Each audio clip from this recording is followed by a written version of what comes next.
Welcome back, everyone, to the Oregon Medical Marijuana Business Conference. Joining me at the table, we have Cece Stanton from U.S. Debit Services. Hi, Cece. Hi. How are you doing for this I'm great. How are you? Fantastic. I see Scottsdale, Arizona. That's where our home office is based out of, but we actually service all of the states that are in medicinal mode at this time. Okay, so U.S. Debit Services, I imagine this has to do with the fact that the legal marijuana businesses in this country are being refused banking services. Is that where you guys come in? We come in on the part of being able to supply a cash alternative for the dispensaries. Like ATMs? So, yeah, like an ATM, but we are more of a cashless ATM is what we call ourselves. So basically, you will have a terminal at your point of sale at your dispensary. Your customers and your patients are allowed to swipe their cards, their debit cards, just as they would if they went to an ATM to take out money. Okay. There's a small convenience charge to the customer, and then the cash is electronically transferred from their account to yours. Oh, okay. So this means, unlike most situations where I have to go to the dispensary, hit the ATM, get the cash out, give it to them, they take the cash, eventually put it somewhere. Right. We're just going to avoid the whole cash part. We're avoiding the whole cash part, and that it creates a lower risk for the dispensaries because they don't have all this cash on hand. The banks love it because they don't have all these cash deposits.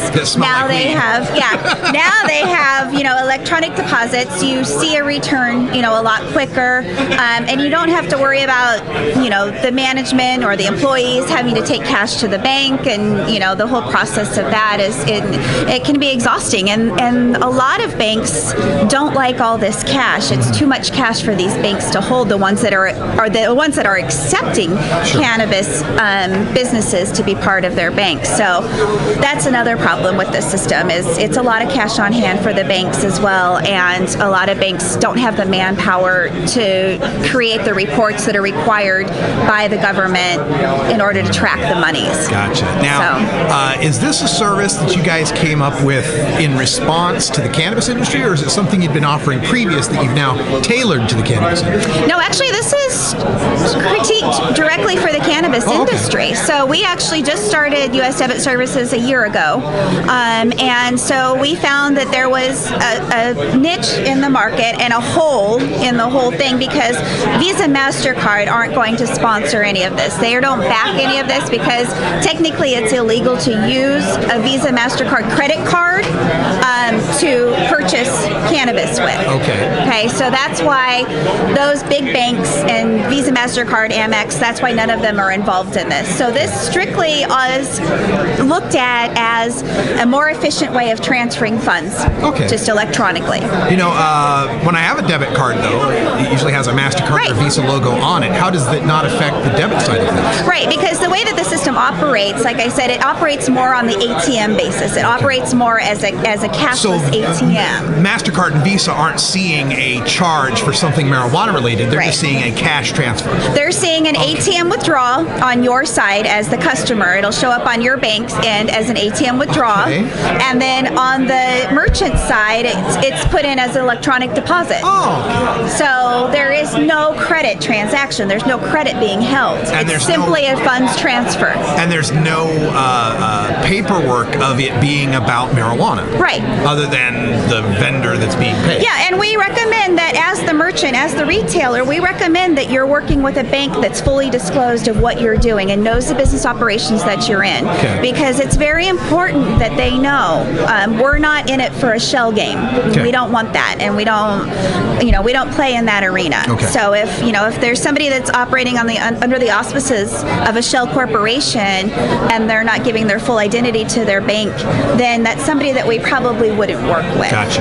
Now you mentioned that you're active in all the states that have medical dispensaries. Is this something also offered to the legal states and their pot shops?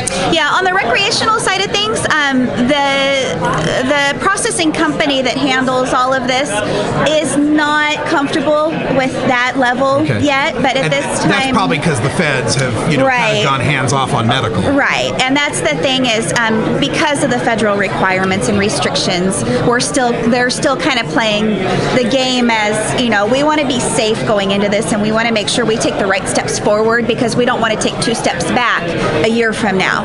And we want our consumers, our customers, those that we're servicing, we want to make sure that they are getting the full and upfront trust from us as well. We don't want to make them promises that we can't keep either. Gotcha. So, Cece from US Debit Services, and if people want to get in touch with you, because it sounds like a service a lot of folks could use, how do they find you?